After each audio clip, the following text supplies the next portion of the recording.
Namaskar. Hello and welcome to P Guru's channel. I'm your host Shriyar. The three good generals are back. Let's welcome Major General Rajiv Narayanan and Lieutenant General Ravi Shankar, and General Dushyant will be joining us shortly. He's stuck in traffic. Gentlemen, Namaskar and welcome to P Guru's channel. How are you? Thanks a lot. I'm looking forward. Pleasure to be back on your panel. Thank you so much, sir. General Ravi Shankar, as always, the Sunil Gavaskar of the trio. You also have a slide deck today to share with us. So, viewers, this is a slightly different look at these things. Three countries: India, United States, and China.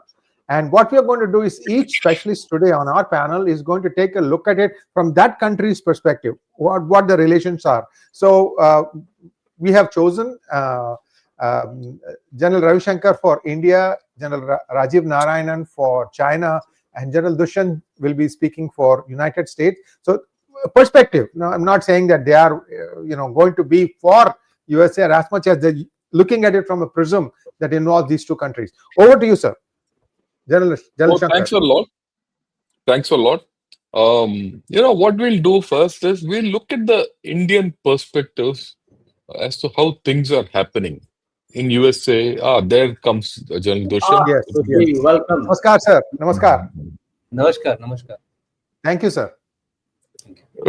So what we'll do is we'll have a look at the Indian perspective. We will see how India and post-SCO basically, how India-US ties have gone, how China-India ties have gone, and then we'll put the Indian perspective. What is the space between us, between the two? What we can do and all. So I'll start with this, a map.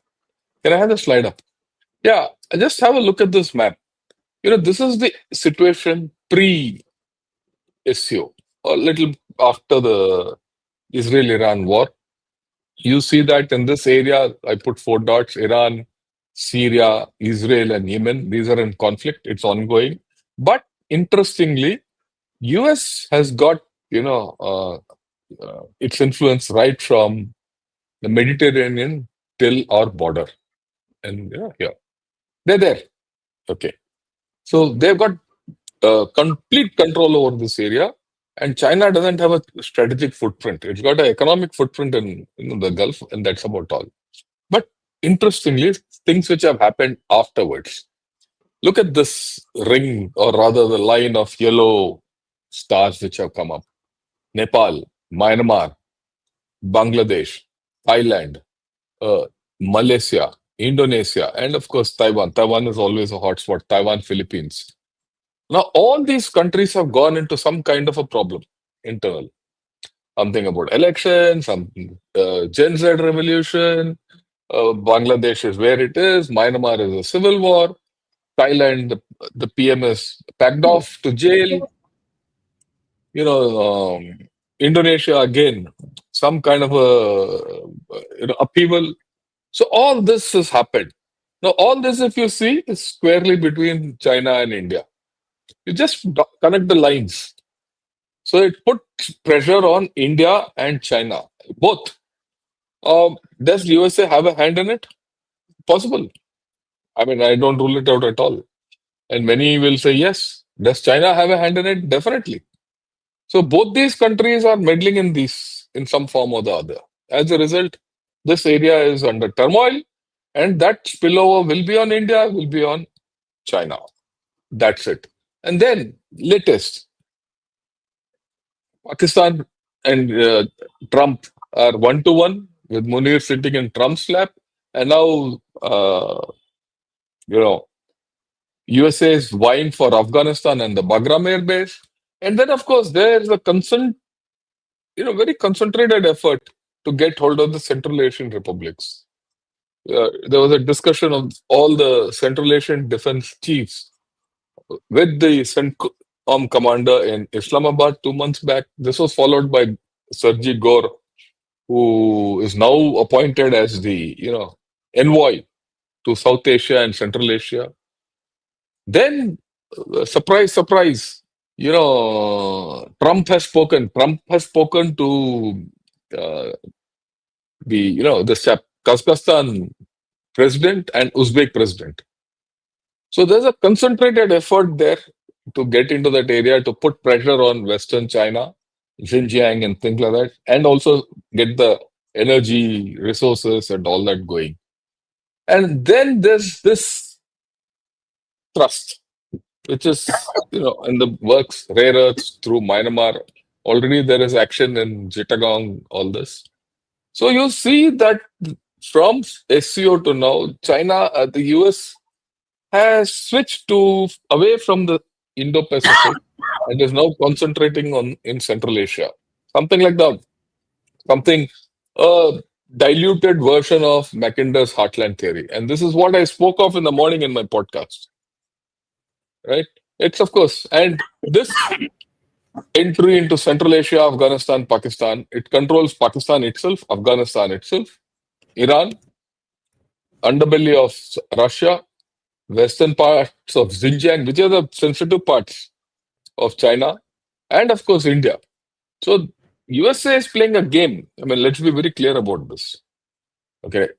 And then of course, tremendous pressure on India. We know that. And I'll talk of it. Okay, let's look at this India-USA relationship. We are supposed to be a strategic partner.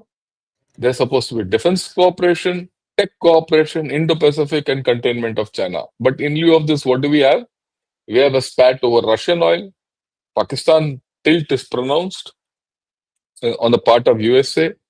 There's an impending G2 with China. The latest talks between Xi Jinping and Trump indicate that there's a G2 in the offing. Then, of course, there are demeaning taunts. Even in the UN General Assembly, what Trump spoke was not flattering about India. And there's a shift to a Central Asian strategy, which I highlighted earlier. And there's a resource hunt. USA is hunting for critical minerals, oil, and things like that. It wants to control the resources of the world. Then, of course, there's Nobel Prize business. He keeps ranting about Nobel Prize and the H1B visa issue. So things are not going straight. At one hand, they say the trade deal is about to be finished, this, that, and all that. But on the other hand, there is no resolution of any of these issues. And if India doesn't get a clarity of how to deal with USA, I'm afraid India need not do this trade deal with the USA. That's the way I look at it. And that's the way India should be looking at it, really. Okay, now let's look at China. What's China up to post-SCO? The GGI was spelt out during the SCO meet. Now, followed that was the SCO Plus and the military parade and BRICS and all that, BRICS Virtual Summit, all that happened. But if you read the, literature coming out of China, they are sensing an opportunity of global governance, reforming the global governance, whether it's the financial institutions, whether maritime trade, all that. And they're going gung-ho about GGI. That can China now that USA is withdrawing, USA has put everyone in chaos, we will give you that. And in this, they're very clear. Russia, and all are not part of the story. This is a Sino-centric world order which they are trying to think. And they'll do it, they'll try it. I'm not saying they'll do it, they'll try it. Because of the fact, if they don't do it, their economy is declining and there's an involution on, which is the one which I showed here. Unless GGI or something like that comes and gives them that capability to govern the economic situation in the world and pose itself as the economic savior of the world through its overproduction, dump the overproduction everywhere, beggar everyone else, and then make everyone dependent on China, a Chinese-led global order, then their economy, which is declining, can revive. And then they can beat the involution trap in which they are.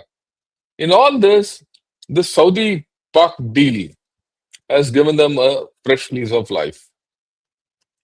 Right? And there are two views which are coming out. One, people say, look, this is the Saudi-Pak deal was triggered by USA for many reasons and all that. It was allowed tacitly by USA. Fine. That's a short thing. But look at it from a longer term perspective. And if Saudi starts funding Pakistan, where will Pakistan go to for arms? Through China, in which case the Pakistan military capability will go up. Don't look at it for the next 5, 6 years, but look at it past 5, 10 years. You will see that this axis will become stronger, right? And that poses fresh challenges to India. Now, how we handle it, whether we handle it with Saudis, whether we handle it with China, or directly through Pakistan, and whether you want to apply direct or indirect methods, is something which we have to really seriously think of. Otherwise, we will be in for a Op Sindoor again, which will have no value. Yeah, you'll defeat them militarily, but like I always say, Pakistan has to be defeated politically. It has not to be defeated militarily. And if you can defeat Pakistan politically, you have also defeated China politically. So that is something which we missed out in Op Sindoor. So I'm reiterating this. But then there is a dynamic one-to-one between India and China. Look, India and China, the fundamental issues of the border, Pakistan, support to Pakistan, or I won't say collusion. It's just one seamless border. We've spoken about it. Then there's the issue of China wants to hold, be the only tiger on the hill and exert regional influence, Asian tiger. India has got no place there. Now, there's a new competition for the global south. Well, in SCO, people said we will lead the global south and all. But now what's happening at UN General Assembly? China holds its own conference. India holds its own conference with the global south. So the India-China bonhomie, which everyone spoke, is on the cards during the SCO, which of course all of us in this show of three good generals, we said, "Oh, this is all tactical. It's not going to happen." It's coming true. There's nothing. China has not shifted from its position on the border one little bit. Okay, neither have flights started nor have visas started. Now it's 1 month past. So that is going down south. And there's one dilemma which I want to highlight. For India, improving economic ties with China, getting FDI, getting technology is a necessity. It's a necessity. We have all agreed on that. But it increases dependency on China. So would you like to go that route with open eyes? And this is not one way, even for China. Improving economic ties with India is a necessity for China. But it involves development of India and strengthening India and transferring technology to India. They also know this is something, both this dilemma I picked up from Chinese writing.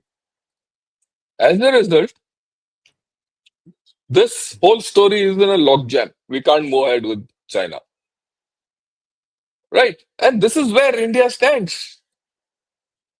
In this period, I was just recounting. I said, which all countries have we spoken to?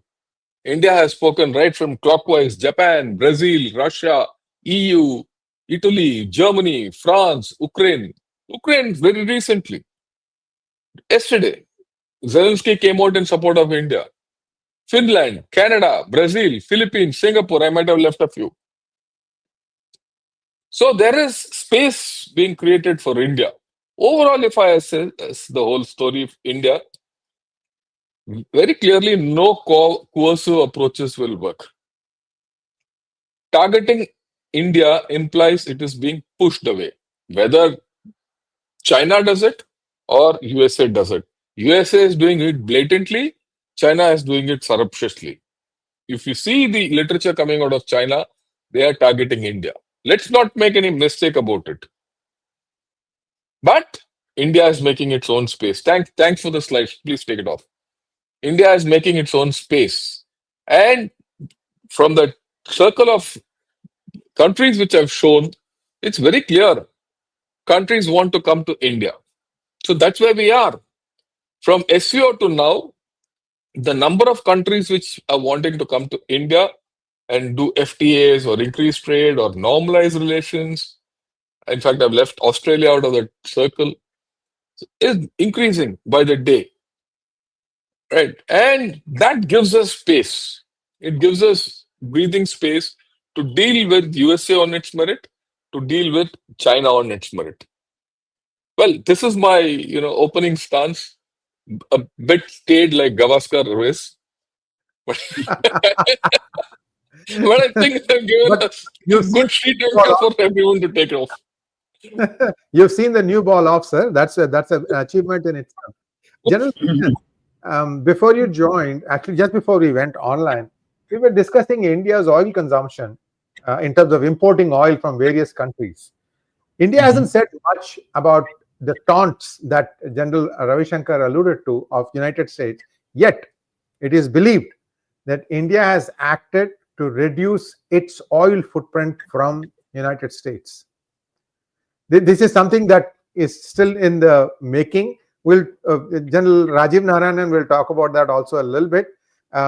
Your thought, you have a slide deck also, General Dushyant, and viewers, please like this video. It's coming on 3 different channels as always. Please do like it wherever you are watching. We need more likes, we need more eyeballs, we need this to go viral. Over to you, sir. Thank you, Ayerji. Very nice to again connect on Thursday. We look forward to Thursday, but today I had a very very busy Thursday. I went out at around 8 o'clock. Just landed up about 10 minutes back into the house, and while I was traveling, I made some kind of a quick slide deck. But that's just for tailoring my further discussions. But what I gathered from today's seminar, where we were the co-knowledge partners with Economic Times, that is, Claus was the knowledge partner with Economic Times, and I had structured this particular seminar, and you will be surprised that there were ambassadors from Belgium, ambassador from Netherlands, and there was ambassador from Ukraine, and also there was through the back door, let's put it this way, a pressure was put on us. The Russian ambassador wanted to speak too. And what I saw there was that when the Russian ambassador came in, the others went out. So this just gives a kind of a hint to people concerned as to how things are. But why I want to highlight this particular story is that India is the bridge. People are willing to come with India, but they may have their own differences as far as their own relations are concerned. More importantly, another thing which got highlighted in this particular discussion when these ambassadors were speaking, India is going in for a number of MOUs in the defense sector with Netherlands and Belgium, which is also considered as the NATO current current NATO headquarters. They are posting a general officer in the Indian Embassy of Belgium. Only 2 countries where they have a general officer. It is India now, and of course, they have it in the US. So, what I'm trying to say is that India is now being wooed by everyone. Now, I was thinking about it. The US has been trying to, pressure us, coerce us somehow to make us aligned to the NATO bloc or Western bloc, whatever we want to call it. They want to force us not to go the strategic autonomy way. I was having a discussion with somebody, a very old friend of mine, and he was associated in the past with the with our intelligence agencies also.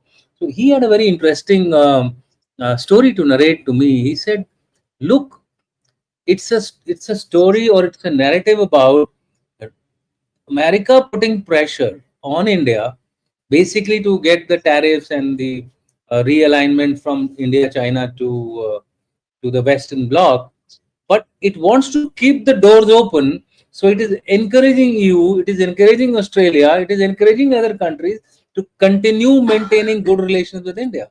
Now, this is something which we need to also consider in our mind that it's not chess. I think it's gone beyond chess. It is Chinese checker. Everybody started playing Chinese checker where there is no boundaries.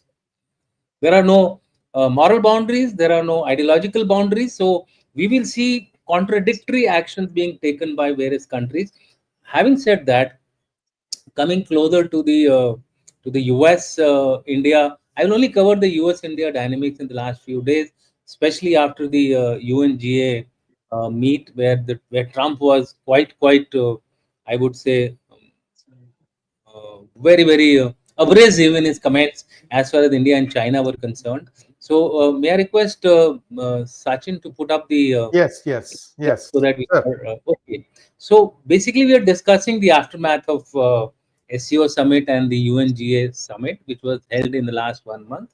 The focus has been throughout in both in the UNGA also and in the SCA, the trilateral dynamics between India, China, and the US. Russia has by and large been a quite, or I would say, Russia has been used in the SCO more for optics and more to convey certain messages. There is a shifting US strategy in response to India China development.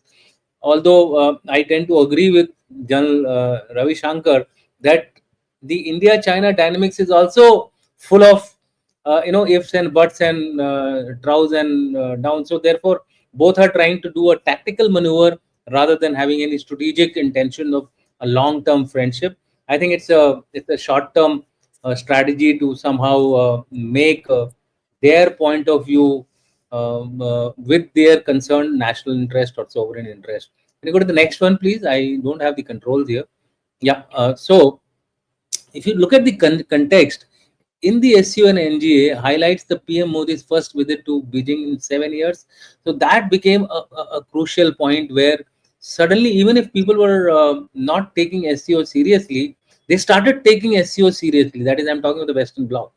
Then the symbolic handshake between Xi Jinping and Vladimir Putin and India was again a very, I would say, disturbing development as far as the West is concerned, and specifically in specific terms, the US. So US retaliated with 50% tariffs on Indian goods, doubled in August 2025, triggered by India's continued Russian oil imports, strategic shift from courting India now to coursing for an alignment with the NATO. So this is one assessment. There can be a number of assessment whether they were coursing India only for tariffs or they were also coursing India to shift its strategic autonomy approach or non-alignment. They are referring it to as non-alignment because they say that there is basically no difference between non-alignment and strategic autonomy. We have, of course, got our own stand on it. That strategic autonomy is multi-alignment, whereas the non-alignment was no alignment. So this is just a matter of interpretation. But it seems that there are two things happening: tariffs and also the alignment coursing to put India away from the SCO BRICS formation. Can you go to the next one, please?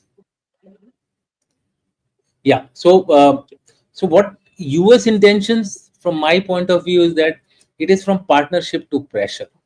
SCO is perceived as a threat to the US Indo-Pacific primacy of China. SCO Development Bank, de-dollarization efforts, India's growing role in, amplifies the US concerns over China-led multipolar order. So there seems to be some kind of a churn going on between in the world order between US and China blocks. India is floating around in this particular thing, but India is a power now which cannot be ignored. So while they are taking number of anti-India stance, especially Trump, there is a underlying, the cooler approach, Jeff and Mutt, we call it in the army, a Jeff and Mutt approach. So there is a Jeff Vaisab who is always showing the carrot, and there is a Mutt who is always showing the stick, and the Mutt who's been always showing the carrot. So Rubio is showing us the Scott Bessent. I think he also has been on the cooler side, whereas Trump and the other guy, I'm forgetting his name now. Navarro. Navarro, yeah, that's right. So he has been on the stick side, right? So I think there is a larger game being played more than the tariffs. It's a game to polarize the world into two poles. I'm sticking my neck out for this, but maybe that's the approach of the US. Go to the next one, please. So what is the strategy? Diplomatic countermeasure, Reinforced Quad cooperation is something which is they are trying to again revive through Australia and Japan. Rain in India, basically they see India now as a major power. I mean, they are now very sure. In fact, based on my experiences in various international deliberations which have taken place beyond our country, I found that they somehow are equating the Indian rice to a mistake which they did with the Chinese rice. So they don't want this Indian rice to go hurdle free. It has to be, put through various hurdles so that we don't grow at the rates at which the Chinese grew. You remember, Chinese in between had a growth rate of 10, 12%, etc. So there will be some kind of a push there and push India to choose between Quad or SCO. BRICS, I may be wrong, because there are a number of contrary views, including John Ravi Shankar and John Rajiv Narayanan. But that's the way I think.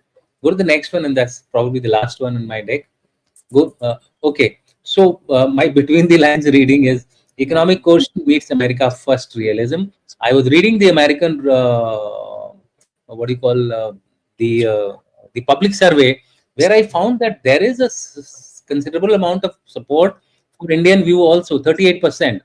But then there is an equally MAGA support of about 33%. So there is a neck to neck race going within United States. So there is a contestation going on between America first and the realism of keeping India within it, in which it also includes the H-1B visa, etc. There are a number of issues which are getting bundled into something which is anti-India, and there are the other side which thinks that India cannot be abandoned.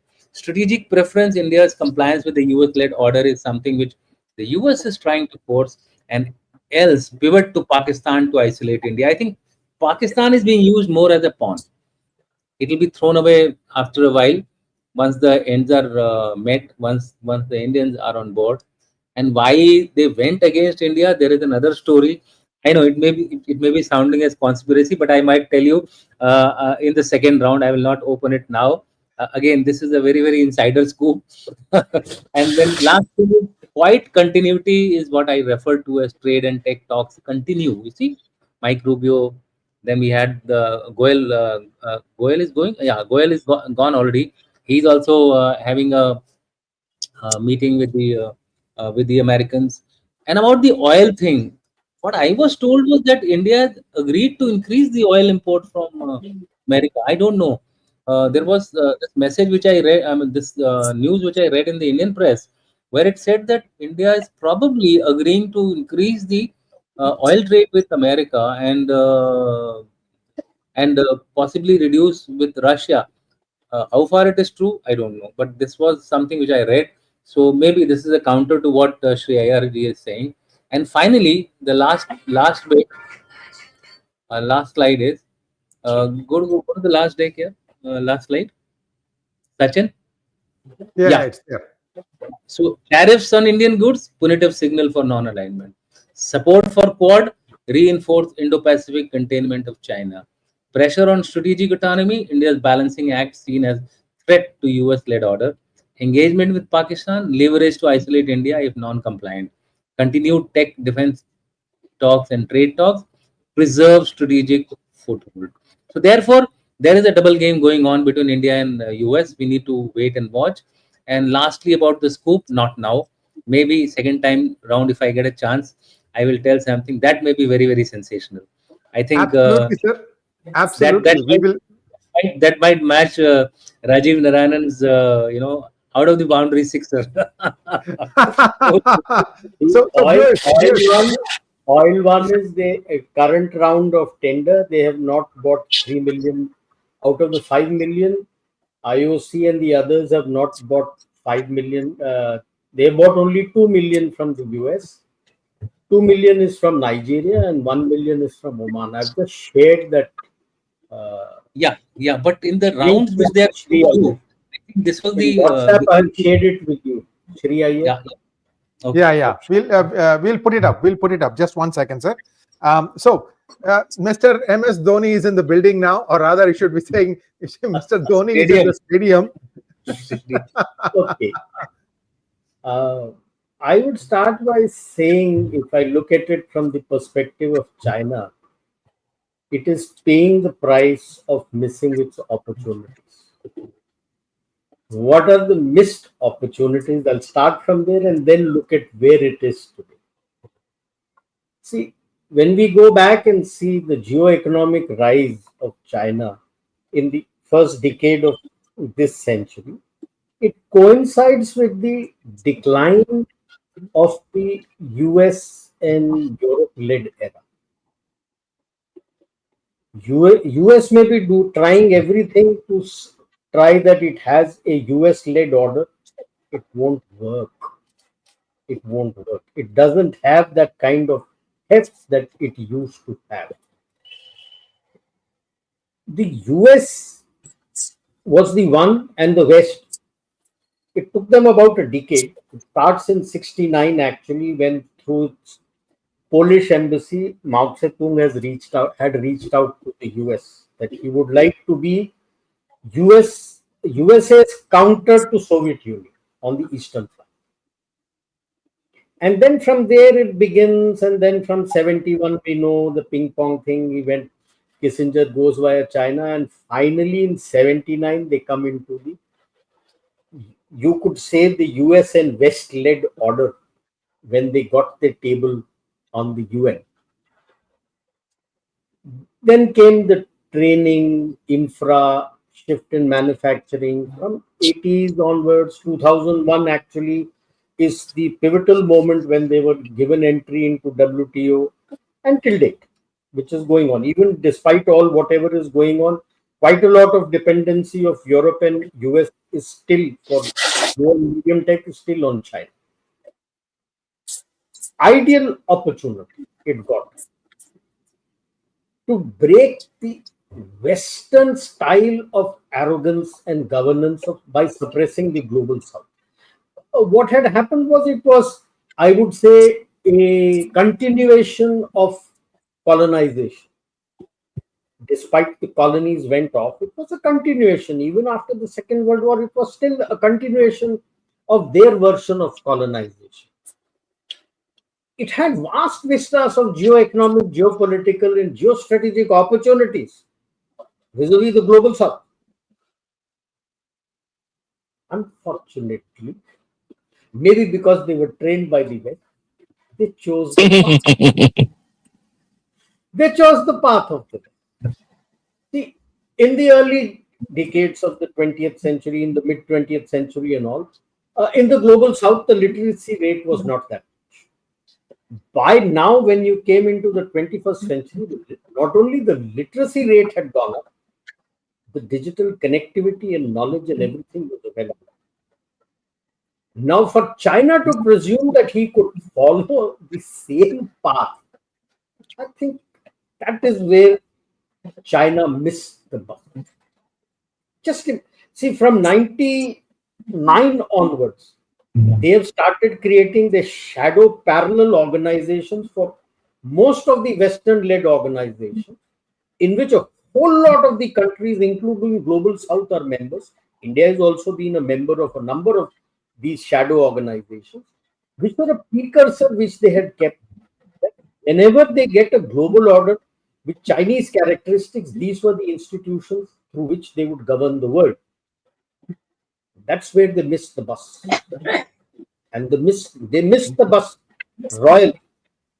You see, two things is the error. Like I said, they went down that route, but rather than doing it overtly like the West, they tried to do it covertly through the BR. A little bit more I'll tell later. And the second big unfortunate part, close to 70%, 68 to 70%, somewhere in that region, was the of the GDP came from exports to the US and the West, whom they challenged, without having developed their own internal economy and internal consumption.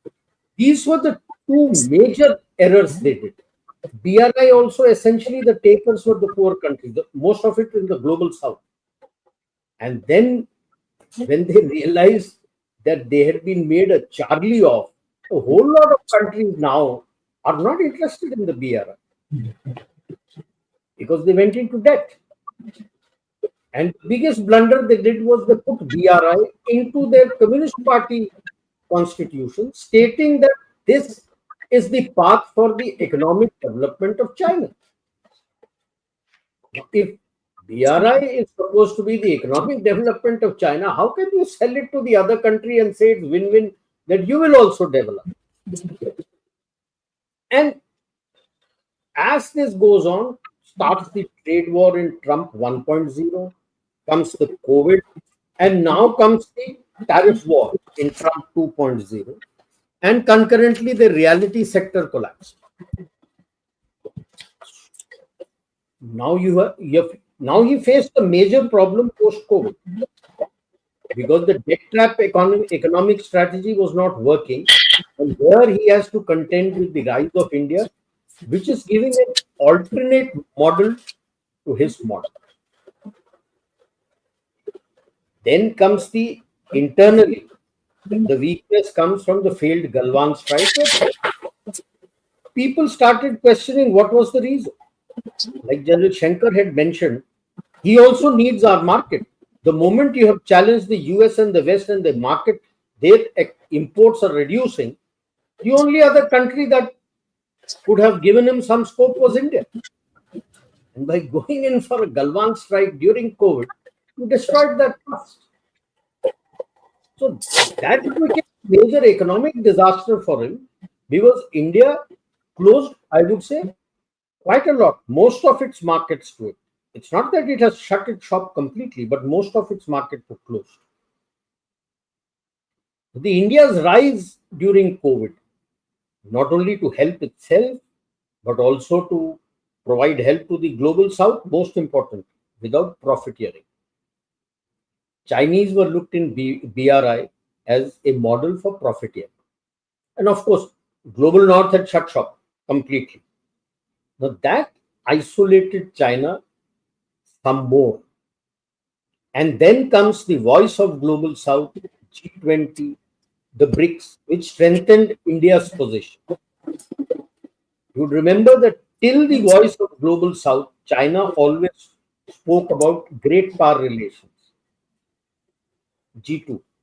It is only after seeing the big success of the voice of global south, then he started saying, no, I am also global south. I am also a developing country. And he starts reaching out. Now, post this, like the slide which General Shankar had shown, China witnesses it. Countries, regional blocs are making a beeline to India for trade talks, not to China. It suddenly feels, except for Brazil, which may have done the deal for China to import soybean, excluding USA, you're not finding takers who are coming to do trade deals with them,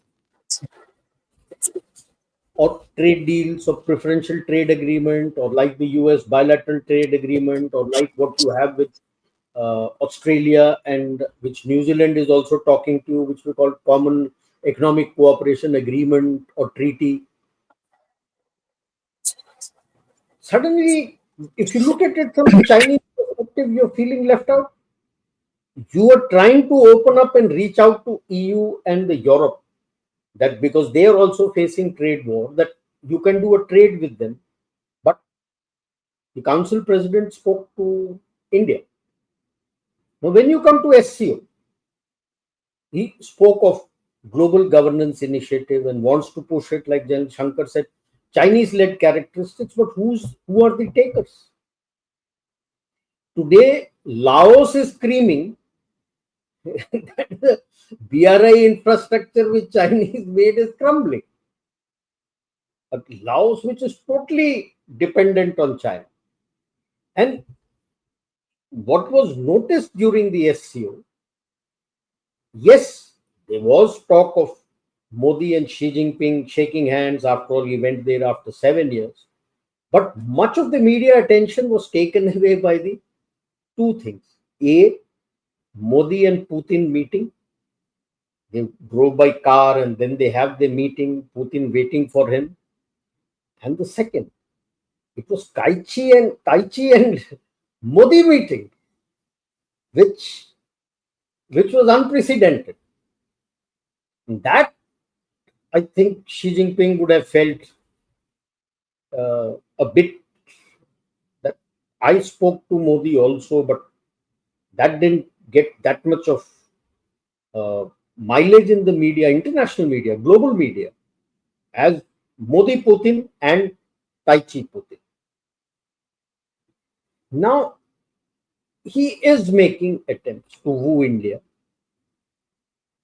But even in his talk with Modi, when he spoke about reaching out to them, he made no mention about the border issue. So he wants to have a deal without the border issue, which may not happen. So the only person left who's talking to him today is Xi Jinping. And to me, it is very clear. It is essentially to get to an arrangement on rare earths, because you need it for EVs and emerging technologies. While the talk is going on, the Europeans are opening up the Chinese EV to come in more.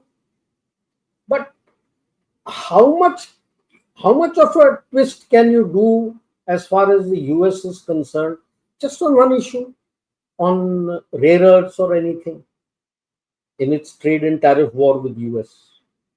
Because after all, if through Bangladesh, let us say he's able to get a connect, he's reached Bangladesh, and I wouldn't say Bangladesh would be involved in that. Their own people would be able to have a outreach to the Brother Alliance, the Three Brothers Alliance. And then if they're able to start mining the rare earths from there, where does that leave China? And how long can China keep its own market and its digital world closed? It will get isolated, because everyone is telling that if you want me to, like India is also saying, everybody else will say, if you want me to open my market, you open your market also as much, which he is hesitant to do. So, plus within the CPC, there is an immense power struggle going on, considering the bad health, ill health of Xi Jinping. In what manner it will come out, what will happen to the strength of the CPC's control over China, that itself is something different. Will that collapse bring a new beginning to China, or will the new lot who comes in bring in some new? How are they going to regain the trust? Like Jan Shankar had indicated, all those problem areas all around us. And of course, China would also like to, like they say in Hindi, bheti ganga mein sab haath dhone ko tayar hote, to do something. At the larger perspective, would China like to be USA's catchpot to do something for India, to press down India like Pakistan and Bangladesh? Or would it like to have its own strategy for India in these choppy waters? But if it does something, supposing the media, global media, starts talking of China being used as a cat's paw, where does its reputation go? So China is actually in a pickle at the moment,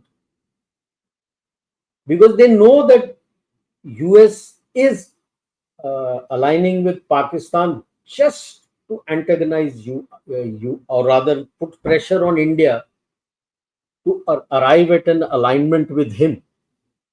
And in that, if Chinese hand is also seen, and somebody says that China is being used as US cat's paw, then what is that will be left for China? It is not a simple and straightforward thing for China for today, considering the kind of mess that Trump is putting around India.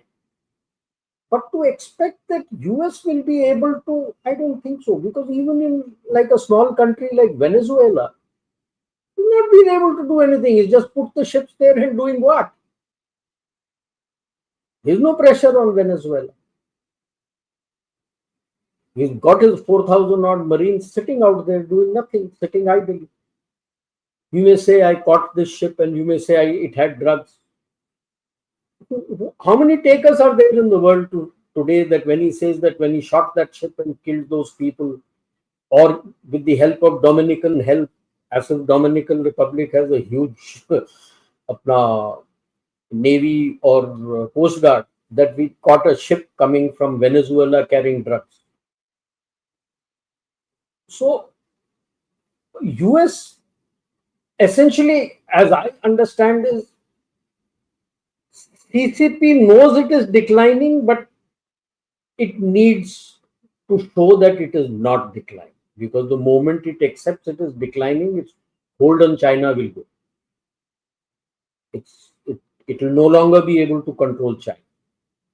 Europe has realized that it is declining, but it doesn't want to show. But in the fact that it is now open to talks with you and agree to you to have talks in your line, Europe has realized. US has not yet realized. That is no longer superpower of the 1990s or early 2000s that it was. That it is a major power. Nobody can deny that. It is the only major power that is available in the world. That also nobody can do. China could have become a major power. It is a big power, but it's a declining power today in all regions. So I'll stop it here and then take it from.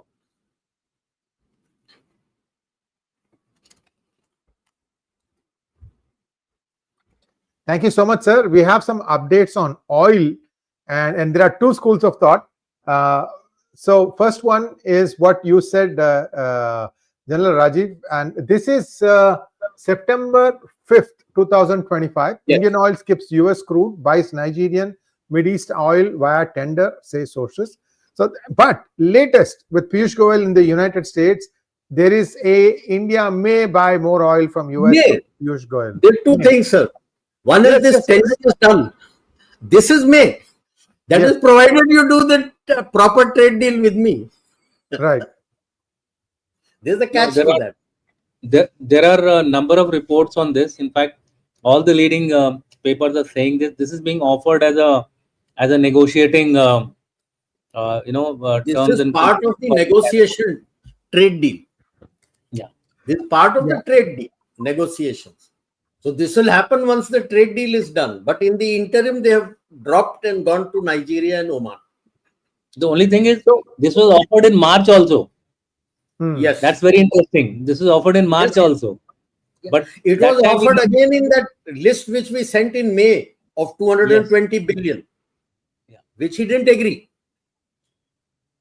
But this time it seems like a serious proposition.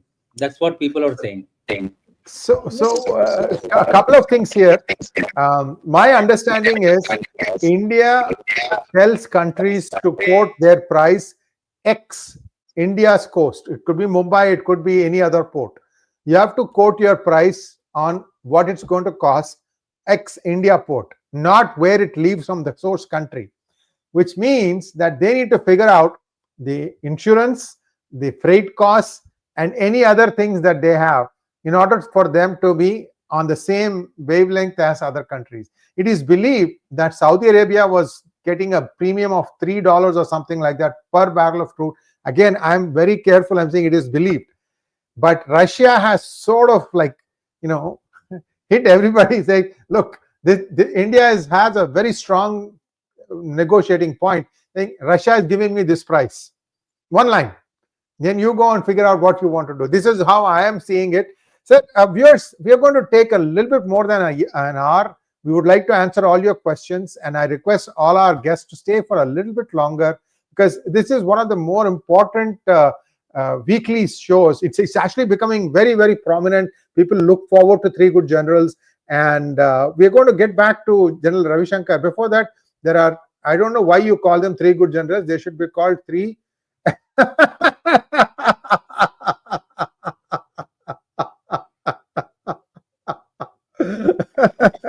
No, we have to be politically correct. We are speaking the Queen's English here.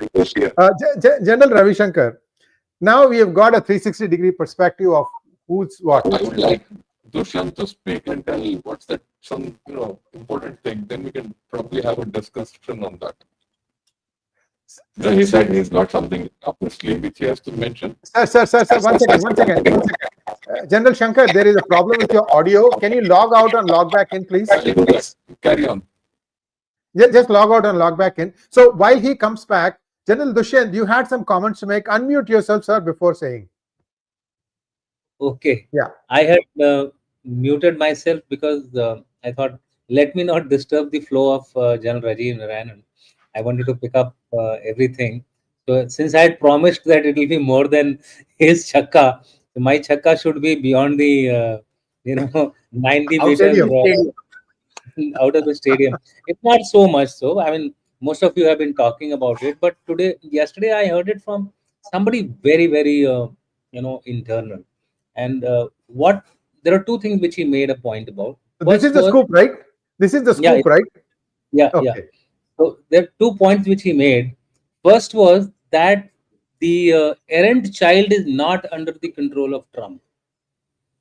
And by errant child, I mean Israel.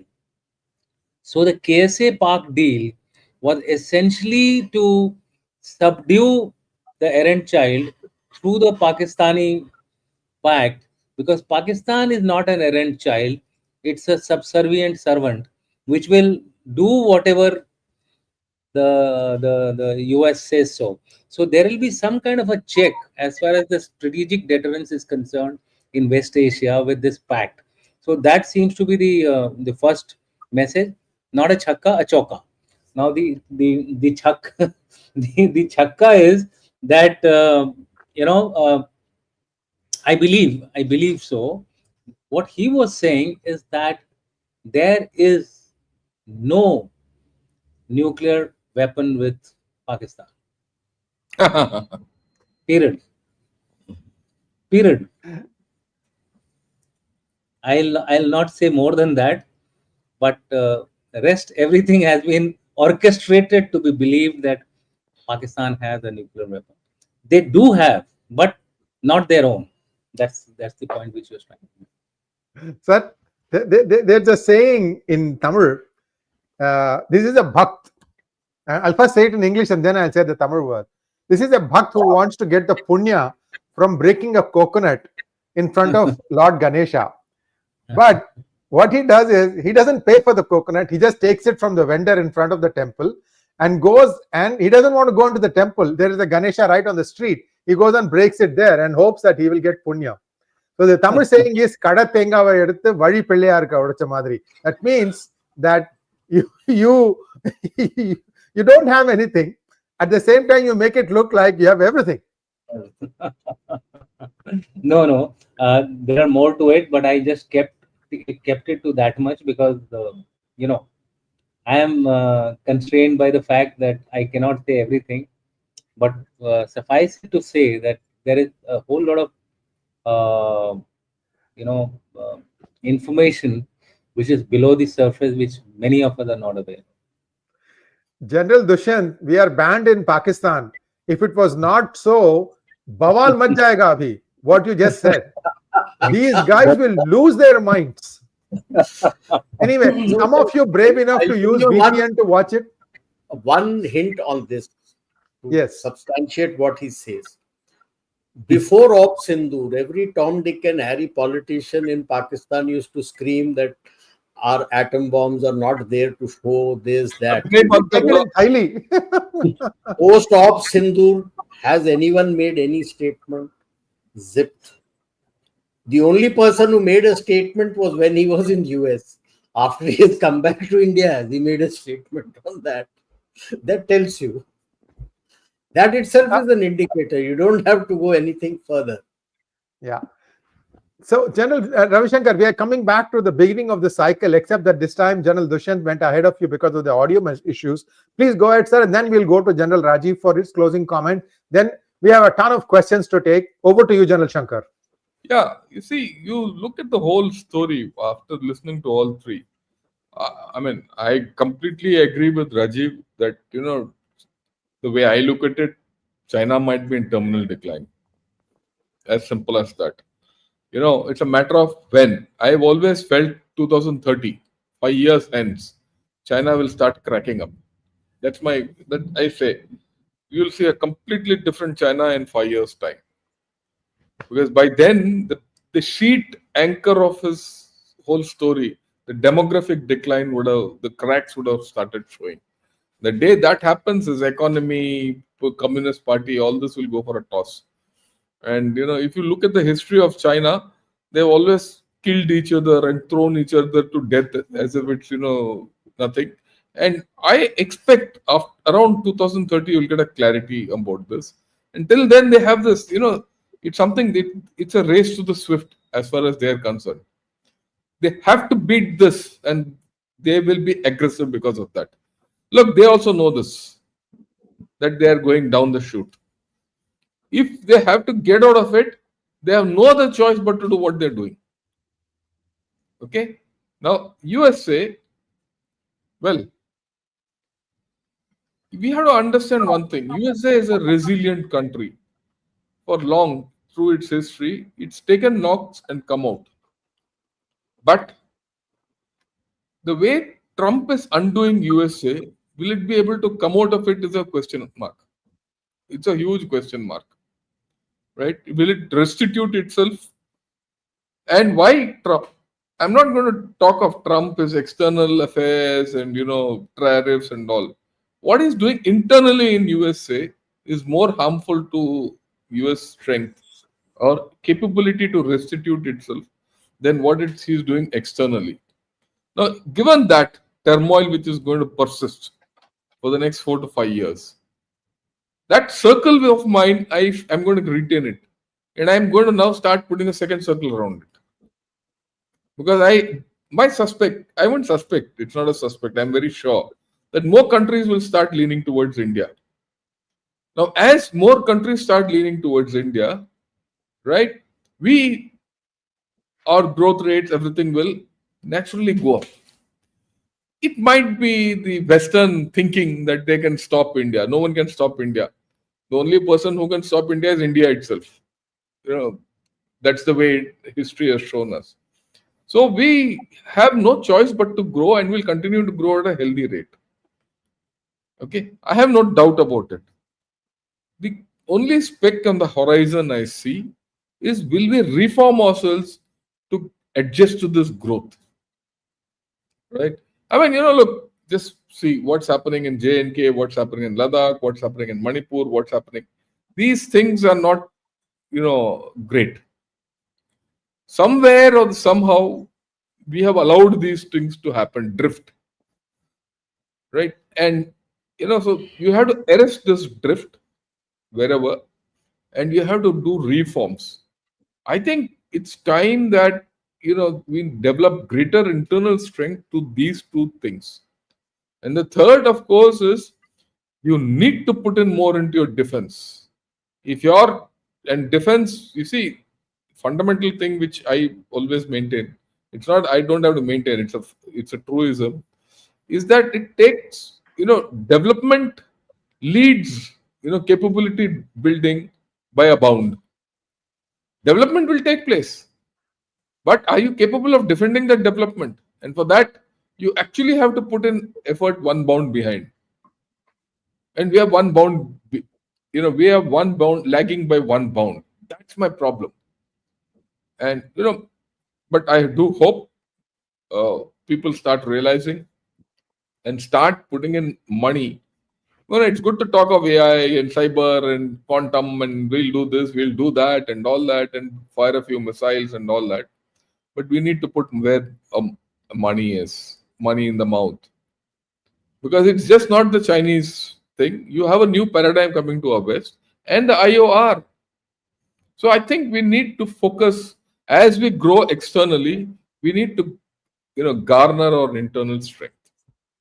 And that's where I leave it at this point of time. Thank you so much, sir. Now, for the last 3 overs of the T20 match with General Rajiv Narayanan, of course, we're going to have a lot of after match discussions and conferences by way of Q&A. Over to you, sir. Yeah, essentially, as General Shankar had said, it's not, I would say it's not just China where it is, it will come out in the next 5 years. US also, which direction it is going. If you look at Europe, all these coming in the next 5 years, this choppy waters is going to stay.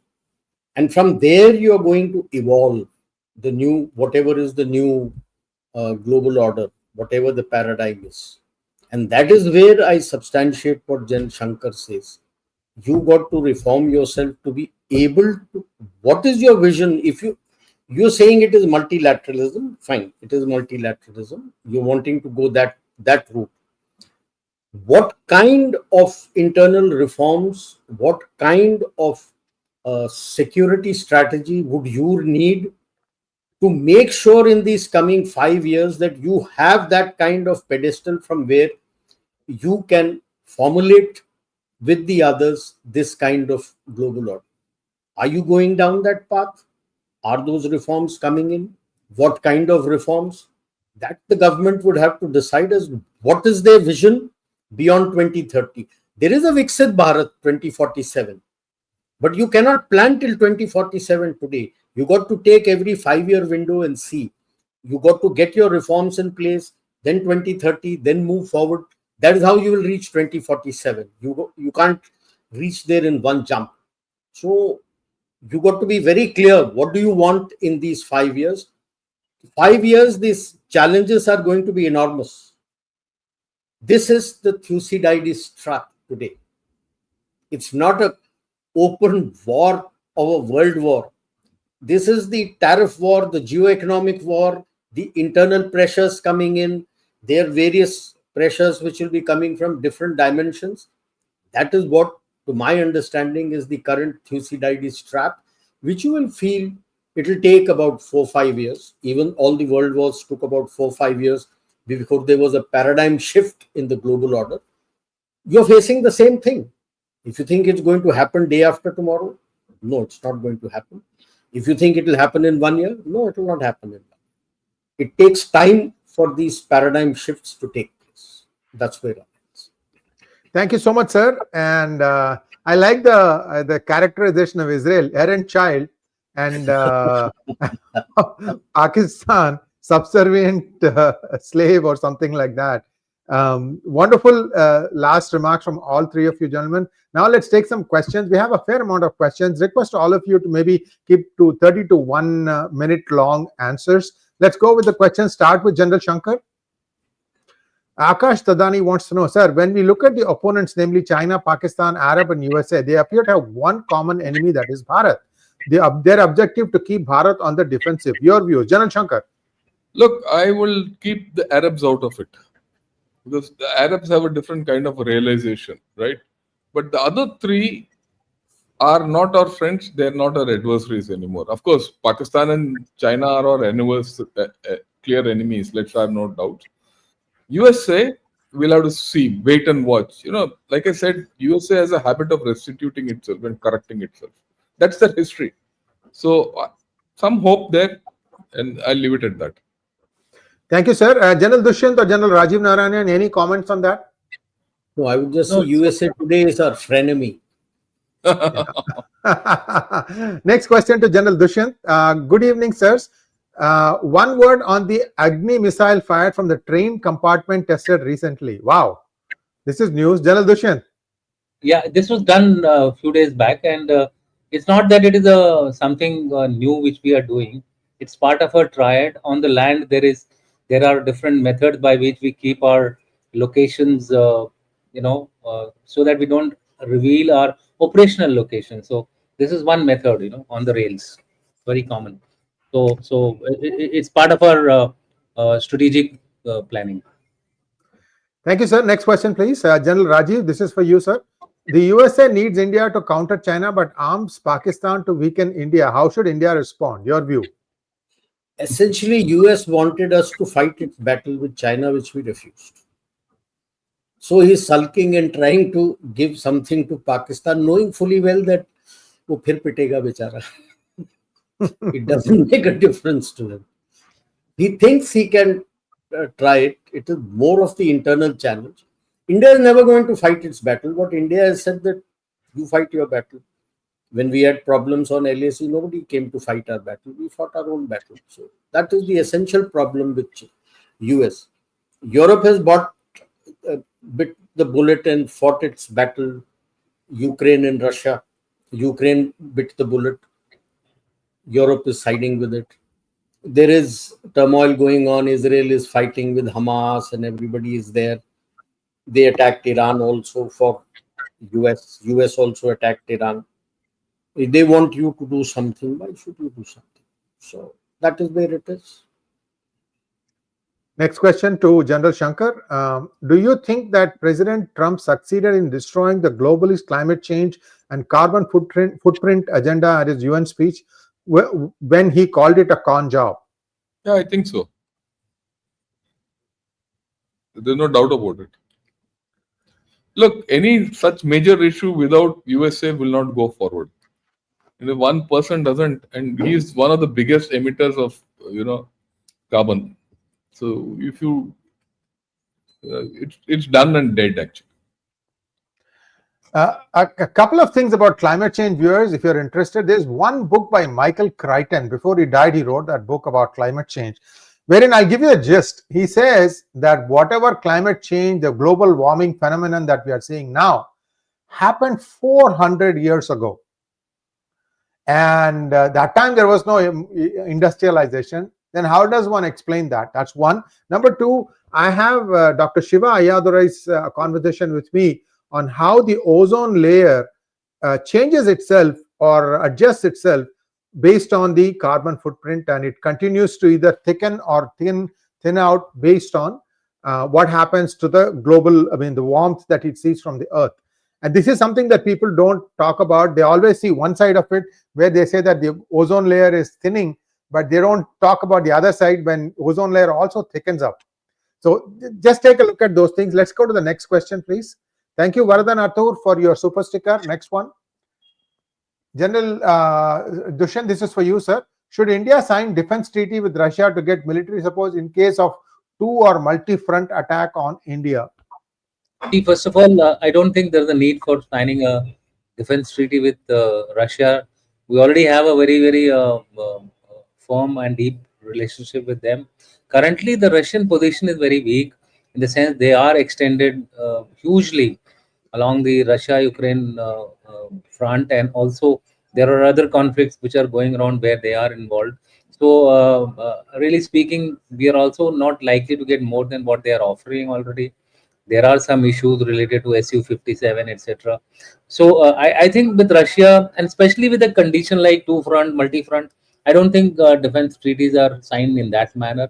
If it will be signed also, it will be a very, very generic kind of a treaty between Russia and India. So Russia will remain a firm partner. Thank you, sir. Next question to General Rajiv. Meloni said in UNGA, globalization is over. What's your take, sir? Everybody is wanting their country first. But yeah, I don't think globalization will end. You see, what is globalization? Interdependency. No country today has all the resources for what the industry needs. So how can you say that globalization has ended? You're buying oil. You're buying your mineral resources from various different countries. No country is self-sufficient in everything. You need to buy it. So how can, when you are interdependent amongst countries, how do you say globalization is over? Yes, the globalization in the manner in which the West had pictured that they would take over the markets of global South, that I would say is over. Thank you, sir. Next question, General Shankar. Sir, how do you see India-Israel ties from the lens of Trump administration? Will USA use Israel to influence India in the near future? Look, that won't happen. Okay, they know very well that Israel has little leverage over India on these issues. Okay, and Israel is going through its own patch, and we also cannot, get too close to Israel at this point of time because of many issues. Our relationship with Israel will be one shade in white, but a huge shade in the dark. Great. And through that thing, you can never be pressurized. So leave it at that. Thank you, sir. Next question to General Dushyant. Thank you, Saurabh. India's strategy for geopolitical relationship nowadays: in God we trust. Everyone else has to bring the proof. I mean, that's the view which many people get of India on first take. But when you go over it over a longer period of time, I think you will realize that India does have a very coherent strategy of international relations. Let's have faith in our leadership. I think they are navigating in this choppy geopolitical situation quite well. Next question to General Rajiv. If CIA has to launch a pan-state armed protest by top-notch jihadist criminals, TMC plus Congress plus left cadres plus armed Naxalites as students, can an army deal with it in West Bengal? So let's take it backwards. Naxalites is over. They're already come for peace talks. Their leaders and all have gone. So Naxalites are over. When you look at left cadres, they're also in the vein. Congress, it's a dying party today. They don't even know. There is factions within their own party who are not in agreement with what the pretender to the PM throne is doing it. TMC, criminals, jihadists. Yes, but do you need the army to do it? I think the Home Ministry is good enough to handle everything. They're doing it. Why do you think for everything you need the army? The Home Ministry and NIA and CBI are also doing a good job. Thank you so much, sir. Our next question is specifically directed at you, General Rajiv. So I'm going to let this to be taken by you, and then we'll come back to the normal cyclical thing.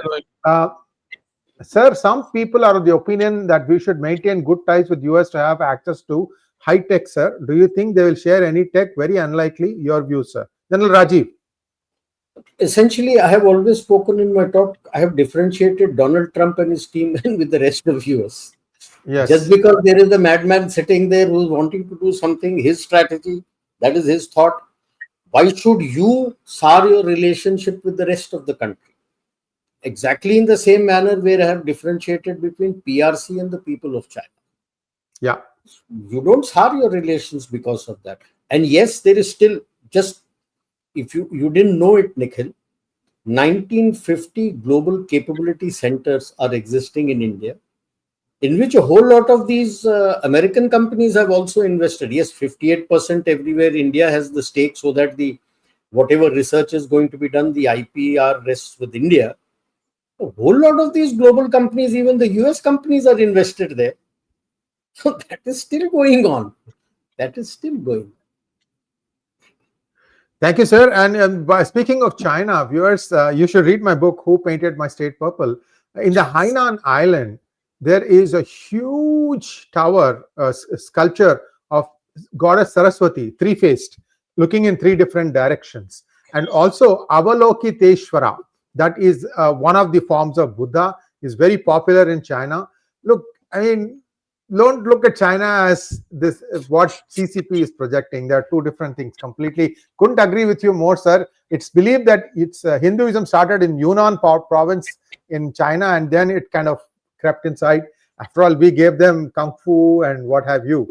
So a lot of stuff, that the ties go back a long ways. Of course, some of you may disagree with me on that. Go to the next question is to General Shankar.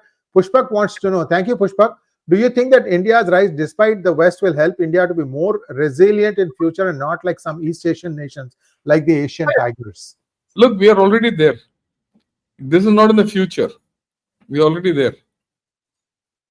That we should be very clear of. In fact, I must tell everyone, I'll do this maybe in a couple of days.